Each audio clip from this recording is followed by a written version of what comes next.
పెట్టింది లేపేయండి మొత్తం. మా పర్మిషన్ లేకుండా ఈ డిష్ అంటే ఎవరు పెట్టారు? ఈ సూపర్ మార్కెట్ పెట్టింది ఎవరు? ఈ స్కూల్ ఎవరు పెట్టారు ఇక్కడ? అసలు మమ్మల్ని అడగకుండా ఇవన్నీ ఎవరు పెట్టారు? ఎవరు వాళ్ళు? బయటికి రండి. ఏయ్, ముందు మర్యాదగా ఇక్కడి నుంచి వెళ్ళిపోండి, లేకపోతే పోలీస్ రిపోర్ట్ ఇవ్వాల్సి వస్తుంది. ఏయ్, ఏంటి పెద్ద పోజు కొడుతున్నావు? ఈ కాలనీకంత లీడర్ నువ్వేనా? ఆవిడ సంగతి మీకెందుకు రా? మీరెందుకు వచ్చారో చెప్పండి. మర్యాదగా మీరు పెట్టేది పియ్యాలి, లేకుంటే కుప్ప కుప్ప దూర దూర చేస్తాం. ఈ స్క్రిప్ట్ రాసింది నేనే. ఎలా ఉంది? ఎలా ఉందో క్లైమాక్స్ లో తెలుస్తుందిరా. లేడీస్ కాడబేరానికి వచ్చేస్తారు, మనం మాత్రం ఒప్పుకోకూడదు. సత్యమ్మా, ముందు 100 ఫోన్ చెయ్యి. ఈయనకి పోలీసులు ఎందుకమ్మా? ఈ గొడ్లకి గొడ్డుకారం చాలు, తీసుకోండి.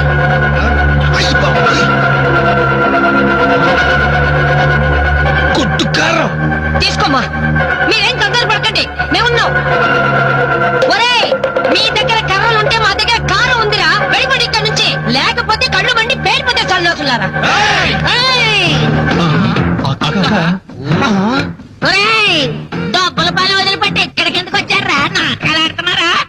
కర్ర నోట్లో కుక్కెట్టాను రే. ఒరే గ్యాంగ్ లీడర్స్, ఈ లేడీస్ అందరూ కూడా మన సిస్టర్స్ రా.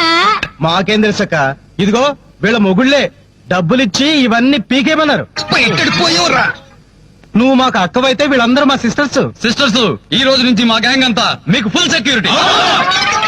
వాళ్ళకి పాఠాలు చదవడం అంటే వాళ్ళకి రౌడీ పామర్తల బలం వచ్చేసింది, మన బతుకులు తిరిగిపోయినట్టే. ఓ సిస్టర్లు, మీ మగవాళ్ళందరూ తీసుకొచ్చి ఒక చూపు చూసి నేను పరేషాన్ చేయమంటారు. వద్దు, మమ్మల్ని సిస్టర్స్ అన్నారు, ఆ అభిమానం చాలు. మాకు సెక్యూరిటీ అన్నారు, ఆ ఆత్మీయత చాలు. ఓ భయం, ఓ భయం,